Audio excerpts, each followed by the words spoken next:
Hello, everybody, and welcome to my channel. I just wanted to talk about Kenyette Barnes for a second, the co founder of the Mute R. Kelly. Well, she blocked me today, and let's dig into why she blocked me.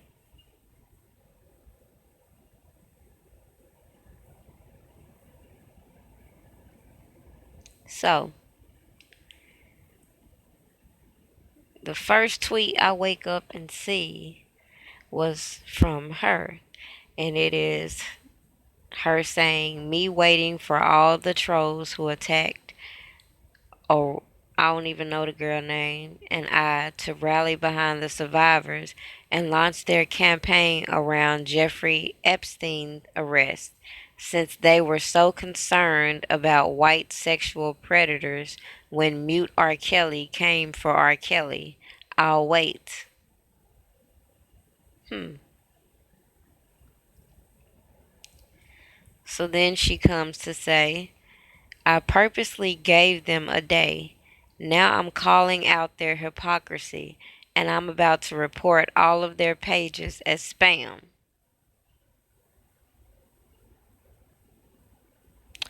So, my response, so let me get this right. The advocate for sex abuse is now waiting on fans to call out someone they probably never heard of simply because we stand with R. Kelly.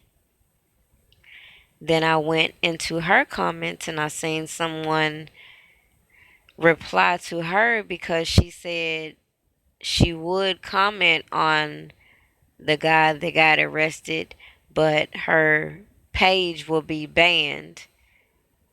And then someone called her out and said, well, your account wasn't banned when you dragged R. Kelly, so they think it'll be fine. But guess what? She won't do that. So my reply is, why would why would we, people that support R. Kelly, a man being unjustly accused and tried in the public eye, why would we take time to start hashtags for a man who is a known sexual offender, who has been a registered sex offender since 2005, who has had multiple charges of sexual abuse, who has not been in any way, form, or fashion ridiculed in the way or manner R. Kelly was ridiculed? Why would we take time to start hashtags about him? Why? That makes no fucking sense. So again, I say, me still waiting on anything proactive this predator looking bitch done to help real sex trafficking issues they are making a mockery of. And then I tagged her, still got brown girls missing in Chicago. What's up? Meanwhile, she looking for hashtag. Get the fuck out of here. Are you dumb? Was my hashtag. So I think right around this time is when she blocked me. No, because I tagged her again and said, furthermore, stop deflecting. We support R. Kelly because we see the lies and deception. Let's not act like we don't know this isn't a race issue, but dummies like her are used to further divide an already touchy subject. She really trying to reverse psychology, y'all. Newsflash. Tagged her again. We not talking about dude for a reason. Same reason y'all selectively ignored all the real pedophiles in Hollywood to stalk and harass R. Kelly.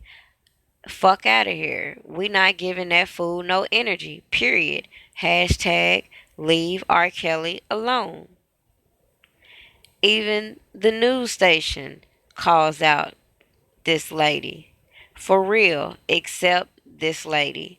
And her fighters, I see more people going after Epstein than R. Kelly. Why? Epstein took pictures with Trump. This should be textbook TDS. Now, they took all this time to slander R. Kelly's name. Meanwhile, you got this whole president in office who was going around bragging about grabbing women by the pee. That's friends with this sexual predator over here.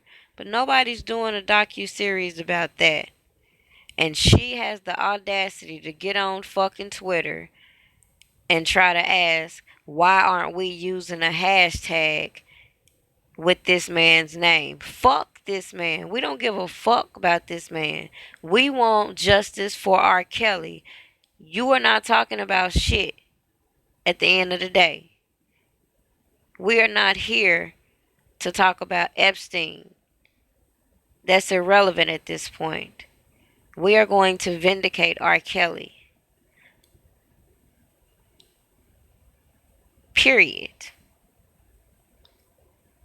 So what gets me is, again, there are real issues that this lady can be tackling. But she chooses to ride the clout wave. The last response I got for them, I called them out and I said, are y'all ready to admit y'all are clout chasing from R. Kelly? And she replies, or somebody, whoever's operating the Mute R. Kelly official page, replies, oh, we're going to continue to ride this clout wave. All right. Well, I'm going to continue to call you motherfuckers out every opportunity I get. So just stay tuned, because more is coming. And in the meantime, let's look at some real issues that are going on. Matter of fact.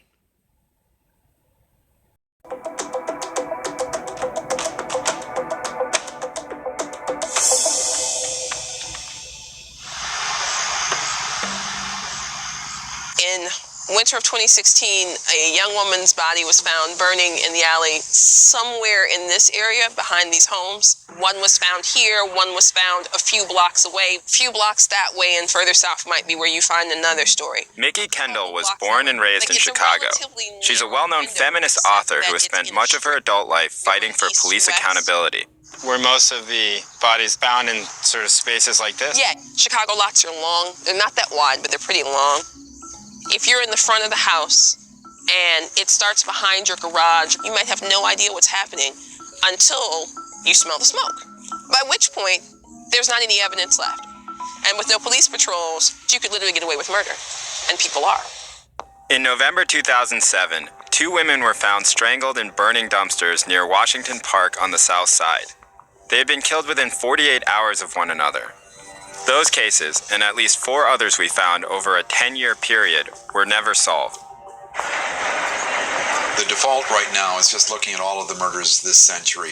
Tom Hargrove is also a Chicago native and the co-founder of the Murder Accountability Project, a database that tracks unsolved murders around the country.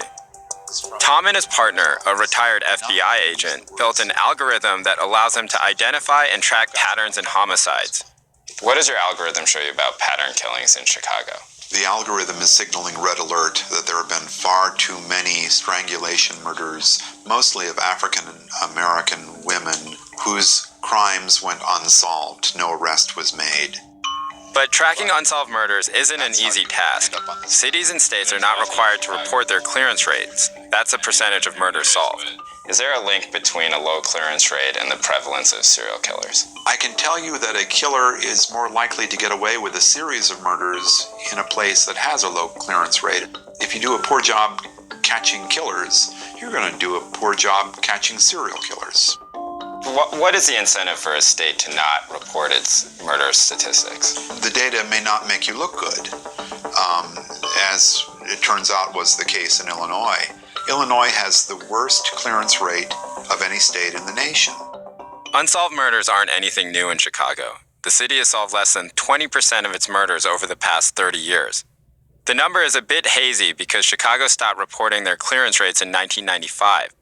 By comparison, other major cities like Los Angeles and New York report clearance rates at about 70%.